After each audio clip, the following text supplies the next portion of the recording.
ঘরবাড়ি পরিষ্কার পরিচ্ছন্ন রাখা আমার অভ্যাস। সকাল 7:30 থেকে সংসারের সমস্ত কাজ 11টার মধ্যে শেষ করি। হ্যালো বন্ধুরা, গুড মর্নিং। সবাই কেমন আছো? আশা করছি সবাই ভালো আছো, সুস্থ আছো। আমার নতুন আরেকটি ব্লগে তোমাদেরকে অনেক অনেক স্বাগত আর অনেক ভালোবাসা। এখন ঘড়ির কাঁটায় বাজে সকাল 7:30। এখন থেকেই তোমাদেরকে সাথে নিয়ে আজকের ব্লগটা শুরু করছি। আশা করছি ব্লগটা তোমাদের ভালো লাগবে। দিনকার মতো এই যে সকালবেলা ঘুম থেকে উঠেই ব্রাশ করব। এখন ব্রাশ করে তারপরে চা করব, কেননা সকালে যেহেতু আমি দেরিতে ঘুম থেকে উঠি, তাই ঘুম থেকে ওঠার পর থেকেই তাড়াতাড়ি করতে হয়। আর আজকে লটারি গাছে দেখো একবারে 11টা ফুল ফুটেছে। এরকম এতগুলো ফুল একবারে ফোটে না, তার মধ্যে একটা আবার পিঙ্ক কালার ফুল ফুটেছে প্রথম। আর জবা গাছে দেখো, জবা গাছটা মনে হয় দেখাই যাচ্ছে না, এত ফুল ফুটেছে। আজকে 9টা না 10টা ফুল ফুটেছে। এর আগে একদিন ফুটেছিল 12টা। তো গাছের মধ্যে ফুল ফুটলে না দেখতে ভালো লাগে, আর সবথেকে বেশি ভালো লাগে ঠাকুরের আসনটা সুন্দর করে সাজিয়ে পুজো দিতে। আমার তো ফুল দিয়ে পুজো দিতে ভীষণ ভালো লাগে। যাই হোক, গাছের মধ্যে ফুল ফুটেছে দেখে ভালো লাগলো সকালবেলা। প্রতিদিনই ফোটে, তবে মাঝে সাঝে এক একদিন 12টা 13টা করে ফুল ফুটে। আজকে যেমন 10টার মতো ফুল ফুটেছে। তো আজকে বৃহস্পতিবার, এমনিতেও ঘরে ফুল আনা হয়েছে। বৃহস্পতিবার সকালবেলা হাজব্যান্ড ফুল সন্দেশ এনে দিয়ে যায়, লক্ষ্মীর বার। তো ফুল দিয়েই পুজো করা হয়, তার মধ্যে আবার গাছে এত ফুল, কত ফুল দিয়ে আজকে পুজো করব। তো যাই হোক, এখন এই যে চাটা বসিয়ে দেব। হাজব্যান্ড গেছে ব্রাশ করতে, আমি এদিকে চাটা বসাচ্ছি। আজকে না সকাল থেকে শরীরটা বেশ ভালোই আছে জানো তো। রান্নাবান্না করার পর দুপুরের দিকটা শরীরটা ভীষণ অসুস্থ হয়ে গিয়েছিল। তো এখন আপাতত শরীরটা ঠিক আছে। এই যে চা বসিয়ে দিয়েছি। আর এই জিনিসটা কিনেছিলাম, তোমাদের তো বলেছি অনেক শখ করে জিনিসটা কিনেছিলাম। আমার অনেক দিনের ইচ্ছা ছিল এরকম একটা চা করার আর কি কিনবো, কিন্তু জিনিসটা একদম ভালো না। তোমাদের আগের দিন বলেছি কালো হয়ে যাচ্ছে, তো ইদানিং দেখছি আরও বেশি কালো হয়ে গেছে। দু সাইড মানে বাইরের দিকটা একদম কালো হয়ে গেছে, ভেতর দিকটা তবু পরিষ্কার আছে, বাইরের দিকটা একদম পুরো কালো হয়ে গেছে। স্টিলটা একদম ভালো না। তো এদিকে চা খেয়ে আর এই যে এগুলো হচ্ছে সকালবেলা ছাড়িয়ে রেখেছিলাম, তো তোমাদের সঙ্গে সেটা আর শেয়ার করা হয়নি। সকালবেলা বসে বসে সব সবজি আর আদা রসুনের পেস্ট করব বলে এগুলো সব ছাড়িয়ে রেখেছিলাম। এখন আদা রসুনটা পেস্ট করব। আজকে রান্নাবান্না করে মানে করতে করতে ঘরের কাজগুলো করব, কেননা দেরিতে উঠেছি। তো শুধু রান্নাবান্না নিয়ে পড়ে থাকলে না ঘরের কাজ করতে অনেকটা লেট হয়ে যাবে। তো একদিকে রান্না বসিয়ে দিয়ে একদিকে এদিকে ঘরের কাজগুলো গুছিয়ে নেব। তো আদাটা পেস্ট হয়ে গেছে, এখন রসুনটা করব। আমি তো সারা সপ্তাহের আদা রসুন পেস্ট একবারে করে রাখি, মানে ওই এক সপ্তাহ, তারপরে হচ্ছে 4-5 দিনের মতো এরকম করে রাখি। আর এবারে অনেক দিন হয়নি, সেই মা গেছে তার আগে থেকে আমরা আদা রসুন খাওয়া পুরো টোটাল বন্ধ করে দিয়েছিলাম। তো এর মাঝে একদিন হয়েছিল, মানে ওই যেদিন ডিমের ঝোল করেছিলাম সেদিনকে আর কি হয়েছিল। আজকেও তবে রান্নাবান্না সেরকম কিছু করব না, আজকে ডিমের ঝোলই করব। কারণ মেয়েকে নিয়ে আজকে যাব ডাক্তারখানার। ওর না সেই সোমবার থেকে জ্বর হচ্ছে। তারপর বাড়িতে ওষুধ ছিল, সেই ওষুধ খাইয়ে দেওয়ার পর জ্বরটা পুরোপুরি ঠিক হয়ে গেছিলো। কালকে রাত্রির থেকে দেখছি আবার গাটা গরম হয়ে গেছে। তো অ্যান্টিবায়োটিক না দিলে তো শরীর ঠিক হবে না। তো আজকে নিয়ে যাব ডাক্তারখানায়। আর আমার মেয়েকে যেই ডাক্তারকে দেখায় না, প্রচুর ভিড় হয়, প্রায় 9-10 জনের পর লাইন দিয়ে দাঁড়িয়ে থাকতে হয়, তারও বেশি। তো মানে গেলে হাতে 2-3 ঘন্টা সময় নিয়ে যেতে হবে। তাই আজকে রান্না বান্নার ঝামেলা সেরকম কিছু করব না। সবজি আছে, মাছ আছে, ওগুলো করতে গেলে দেরি হয়ে যাবে, তাই আজকে সিম্পল রান্নাবান্না করছি। এই যে ডিমের ঝোল করব, আর কিছু করব না। আর কালকের না শাক ভাজা অনেকটা রয়ে গেছিলো, ওটা দিয়ে আর ডিমের ঝোল দিয়ে আজকে দুপুরে খাওয়া দাওয়াটা করবো। আর একদম অল্প আলু দিয়েছি। তো এই অল্প আলু তো তাও দেখবো পড়ে আছে। আমার হাজব্যান্ড একদম খায় না, শুধু বলবে যে ডিমের ঝোল করো, ডিমের ঝোল করো, কিন্তু ওই ঝোলটা আর ডিমটাই খাবে, একটা আলু হাত দেয় না। এই আলু, এতটা আলু যে দিয়েছি, এটা মেয়েকে আর আমাকে খেতে হবে। মেয়েও মাঝে মাঝে খায় না, আমাকেই খেতে হয়। আর আমি না আলু খেতে খুব পছন্দ করি, শুধু মাছের আলু বলবো না, ডিমের আলু, মাছের আলু, তারপর হচ্ছে বিরিয়ানির আলু, এগুলো খেতে আমার ভীষণ ভালো লাগে। তাই আলুটা দেখবে সব তরকারিতে আমার বেশিই থাকে। ওই যে বেশি তরকারি করি ওটা আমিই খাই, আলুর তরকারি আর কি। আর এদিকে এই যে আলুটা ভেজে নিলাম, নিয়ে আর পেঁয়াজটা ভেজে নেব লাল লাল করে ভেজে। আর এর মধ্যে একটু আদা রসুন পেস্ট দিয়ে দেবো। আর টমেটম ছিল আমার, কাটতে মনে ছিল না। তো রান্না বসিয়ে তখন মনে হলো যে ফ্রিজের মধ্যে টমেটম আছে, দিলে একটু ভালো। রান্না বসিয়ে দিয়ে আবার টমেটোমটা কাটলাম। দেখবে এখন তো টমেটোম সব সময়ই পাওয়া যায়, শুধু টমেটোম বলবো না, ধনে পাতাটাও এখন দেখবে 12 মাস পাওয়া যায়। আগে যেমন শুধু শীতকালে হতো, এখন কিন্তু সব সময় ধনে পাতা পাওয়া যায়। ধনে পাতা তরকারির মধ্যে দিলে তরকারির মানে একটা আলাদাই স্বাদ চলে আসে। আমার তো বেশ ভালোই লাগে টমেটোম ধনে পাতা দিয়ে তরকারি করতে, তবে আমার মেয়ে পছন্দ করে না। ওই যে টমেটোমগুলো বেছে বেছে ফেলে দেয়, ধনে পাতা বেছে বেছে ফেলে দেয়, কিন্তু আমার হাজব্যান্ড আর আমার খুব ভালো লাগে খেতে। তো এদিকে সমস্ত মশলা দিয়ে দিলাম, আদা রসুন লঙ্কা গুঁড়ো হলুদ গুঁড়ো দিয়ে মশলাটা তেল ছাড়া পর্যন্ত কষে নিয়ে আর এর মধ্যে আলুগুলো দিয়ে একটু নাড়াচাড়া করে নেব, নিয়ে তারপরে জল ঢেলে দেব। আর আলুগুলো তো অনেকটা বড় করে কাটা আছে, আর যেহেতু আর কোনো রকম তরকারি আর কি রান্না করব না, তো তরকারিতে একটু জলটা একটু বেশিই দিতে হবে, ঝোল ঝোল মতো করব, এটা দিয়ে আর কি ভাতটা খেতে হবে। আর ওবেলা কি রান্না হবে না হবে এবেলা কিন্তু এখনও মানে ভাবনা চিন্তা করা হয়নি। তো দুপুরবেলা হাজব্যান্ড খেতে আসবে, তখন আর কি ওকে জিজ্ঞাসা করে নেব। আর ওদিকে তরকারিটা বসিয়ে দিয়ে চলে এসেছি বিছানাটা গোছাতে। মেয়ে এইসবে ঘুম থেকে উঠলো, আর আমি এই যে দিকে বিছানাটা গুছিয়ে নিচ্ছি। এখন ঘড়ির কাঁটায় কটা বাজে বলো তো? এখন ওই 9টা সাড়ে 9টার মতো বাজে। ও উঠলো, টিফিন করব। তো মা মেয়ে দুজনে একসঙ্গেই টিফিন করব, তবে এখন করব না। ওর শরীরটা না ভীষণ মানে খারাপ, তো বিছানা থেকে কোনো রকম উঠে ব্রাশ করতে গেছে, তো ব্রাশ করে এসে আবার শুয়ে পড়েছিল। আর আমি এখন টিফিন করব না, কারণ পুজো করতে হবে।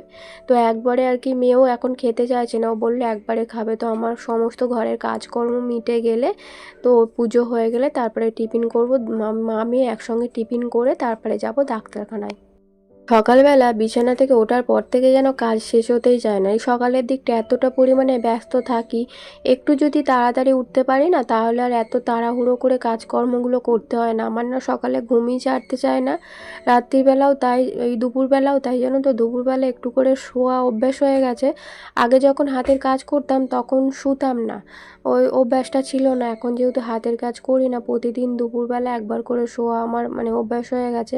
আর শুলে না একদম উঠতে ইচ্ছা করে না, সে 5:30 6টা বেজে যায় তখনও উঠতে ইচ্ছা করে না, ঘুমই ছাড়তে চায় না। আর সকালে এই অভ্যাসটা একবারে বাজে অভ্যাস হয়ে গেছে। জানি না এই অভ্যাসটা কবে ছাড়তে পারবো। দুপুরে না ঘুমানোই আমার ভালো, দুপুরে ঘুমোলে তো মাঝে মধ্যে আবার রাত্রিরে ঘুমোতে পারি না। কিন্তু ওই যে দুপুরবেলা ভাবি যে শুয়ে শুয়ে ঘুমোবো না, ফোনটা ঘাঁটবো, এডিট করব, এডিটের কাজ থাকে সেগুলো করে রাখবো, কিন্তু ফোন এডিট করতে করতে হাত থেকে ফোন পড়ে যায়, এত ঘুম পেয়ে যায়।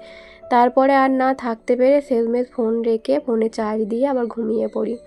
আবার চার্জ না থাকলে ঘুম থেকে উঠে ভিডিও করতে পারবো না, তাই ফোনটার মধ্যে সবসময় চার্জ দিয়ে রাখি।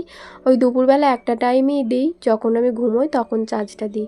তো এদিকে বিছানাপত্র গুছিয়ে নিয়ে এখন এই যে দালান ঘর সব ঝাড়ু দিয়ে নেব, নিয়ে তারপরে মুছে নেব। আর রান্না তো বসিয়ে দিয়েছি, রান্না হচ্ছে।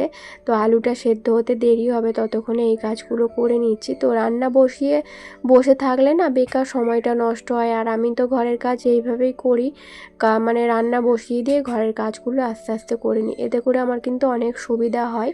আর মাঝে সাঝে যখন ভালো লাগে না, তখন রান্না বসিয়ে দিয়ে ওই দালানটায় পাখা চালিয়ে বসে বসে ফোন ঘাঁটি।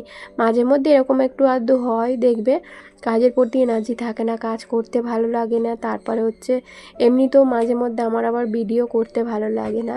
তোমাদের সঙ্গে যে ভিডিও আমি প্রতিদিনকার শেয়ার করি, সেই ভিডিও করতেও আমার ভালো লাগে না।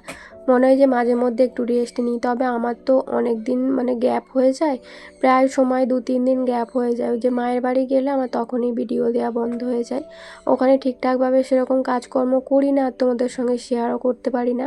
মা তো সবটাই করে নেয়, আমার জন্য আর কিছুই বাকি রাখে না। আর সামনে যদি কল থাকতো, জলের ব্যবস্থা থাকতো, তবু টুকটাক ঘরের একটু কাজকর্ম করতে ইচ্ছা করতো, কিন্তু যেহেতু জলের অভাব, তাই ঘরের কাজ করতেও আমার ইচ্ছা করে না। তো এখন এই যে আলুগুলো সেদ্ধ হয়ে গেছে, একটু ধনেপাতা দিয়ে দিচ্ছি। ধনেপাতাটা এনেছিল সেই পরশু দিনে, জানো তো, একদম শুকিয়ে মতো গিয়েছিল, তাই ভাবলাম রেখে না দিয়ে কেটে তরকারির মধ্যে দিয়ে দিই। আর একটু নামানোর সময় গরম মশলা দেবো, এখনও ডিমটা দেয়া হয়নি। গরম মশলাটা দিয়ে একটু নাড়াচাড়া করে তারপরে ডিমটা দেবো। কি বলো তো, ডিমটা দেওয়ার পর গরম মশলাটা দিলে না তখন আর নাড়াচাড়া করতে পারি না, এই যে বড় বড় ডিম তো ঘেঁটে যায়, তাই আগে গরম মশলাটা দিয়ে নিই। তো তরকারি আমার হয়ে গেছে, এখন এই যে নামিয়ে নেব, নিয়ে তারপরে গ্যাস ট্যাস পরিষ্কার করে মুছতে হবে। ভাতও হয়ে গেছে, ভাতটা হয়ে যাবার পরেই কিন্তু তরকারিটা বসিয়েছিলাম, মানে ওই ভাত ওই একদিকে ফুটছে আর একদিকে তরকারি বসিয়েছিলাম। তো ভাত হয়ে গেছে, তরকারি হয়ে গেছে, আর ফ্রিজ থেকে শাকটা বার করে রেখে দেবো। তো চলো এখন ঘর দালানটা মুছে নিই, ঝাড়ু তো দেওয়া হয়ে গেছে, এখন মুছে নিই, লাস্টে আর কি গ্যাসটা পরিষ্কার করে মুছে নেব। আমার সর্দির কারণে না মাঝে মধ্যে গলাটা কেমন হয়ে যায়, ভয়েস ঠিকঠাকভাবে দিতে পারি না। তো এটা আমার প্রায় সময় হয়, আর আমার তো সর্দি সব সময়, জানো তোমরা, অ্যালার্জির জন্য সব সময় সর্দি থাকে। তো একটু ধুলো ঘাটাঘুটি হলেই না তখন দেখবে সর্দিটা বেশি বেড়ে যায়, আর গলাটাও কীরকম হয়ে যায়, কথা ঠিকঠাকভাবে বলতে পারি না। আর যখন ভয়েস দিতে বসে অনেকক্ষণ থেকে ভয়েসটা দিতে হয়, তো প্রথম দিকটা ভয়েসটা বেশ ভালোই হয়, তারপরে আস্তে আস্তে গলাটা কীরকম ধরে আসে। সকালবেলা যদি রান্নাটা ঘুম থেকে উঠেই করা যায় না, মানে কি বলবো, অনেকটা কাজের চাপ কমে যায়। আমার তো বেশ ভালোই লাগে সকালবেলা ঘুম থেকে উঠেই আগে বেশ রান্নাটা হয়ে যাবে, তারপরে না একদম ফ্রি মাইন্ডে ঘরের কাজগুলো আমি করতে পারি। আর রান্না না হলে যদি ঘরের কাজকর্ম মিটিয়ে রান্নাটা বসাতে যায় না, তখনই আমার মানে কি বলবো, মাথা খারাপ হয়ে যায়, কোনটার পর কোনটা করব বুঝতেই পারি না। তো মাঝে মধ্যে এরকম হয়ে যায়, মানে সকালবেলা ঘরের কাজকর্ম মিটিয়ে নিয়ে তারপরে রান্না বসায়, সেদিন ওই দেখবে ঘরের কাজ করতে করতে বেজে যায় বেলা 1টা। আর যেদিন সকালবেলা ঘরের মানে রান্নাবান্না আগে করে নিই, ঘরের কাজ ফেলে রেখে তারপরে ঘরের কাজ করি, সেদিন কিন্তু আমার ওই 11টার মধ্যে ঘরের কাজ হয়ে যায়। আর ইদানিং তো আমার কাজ করতে করতে 1টাই বেজে যাচ্ছে, তবে আজকে অনেক তাড়াতাড়ি ঘরের কাজগুলো হয়ে গেছে। ওই যে আমার যেমন আর কি হয় 11টার মধ্যে ঘরের কাজ মিটে যায়, তো সেরকমই আজকে টাইম মতো ঘরের কাজগুলো করে নিয়েছি। আর এর দুদিন আগে থেকে না ওই বেলা 1টা 1:30 বেজে যাচ্ছিলো ঘরের কাজকর্ম মানে করে উঠতে উঠতে। তো ওদিকে টেবিলটা পরিষ্কার করে নিলাম, নিয়ে এখন এই যে গ্যাসটা ভালো করে মুছে পরিষ্কার করে নেব। আর গ্যাসটা না পরিষ্কার থাকলে একদম ভালো লাগে না, তো কতক্ষণে মনে হয় রান্নার পর গ্যাসটা পরিষ্কার করে একটু মুছবো। রান্নার যে বাসনগুলো ছিল সেগুলো কিন্তু আমার মাজা হয়ে গেছে, তারপরেই আমি গ্যাসটা মুছতে এসেছি। কি বলো তো, এখন তো মাঝে মাঝে মেঘলা হচ্ছে, মাঝে মাঝে রোদ্দুর উঠছে, তো যখনই মেঘলা হচ্ছে না সেই ফাঁকে গিয়ে বাইরের কাজগুলো করে আছি। সব তো সকালবেলা হয় না, রান্না তো বেলাতে হয়ে যায়, রান্না করতে করতে বেলা হয়ে যায়, তখন পাতকোতলায় রোদ্দুর চলে আসে, সেই বাসনগুলো তার ফেলে রাখলে চলে না।